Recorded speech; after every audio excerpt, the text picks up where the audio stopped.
luma kong MDL, dyan ko ikakabit. Tapos bubutasan ko yung fairings. Ito yung luma kong MDL na 3 years ko nang gamit. Dahil nagpakabit ako nito, kaya sa tanggalin ko to, ginawa ko na lang ng paraan. So tinago ko siya dito sa loob, tapos nirecycle ko yung dati kong gamit na bracket.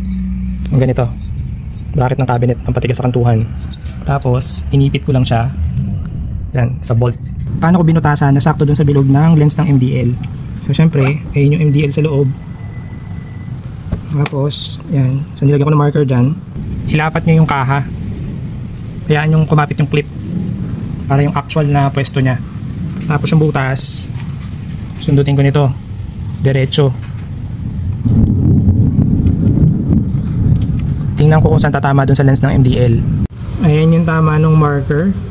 Naputol ko na yung clip para malapat ko yung 5 piso. Kasi yan yung kailangang butas na gagawin ko.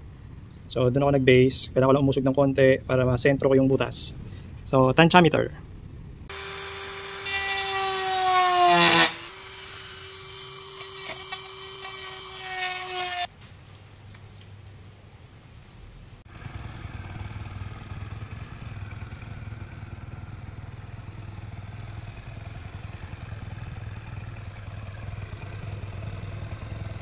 Medyo mababa yung buga kasi naka center stand.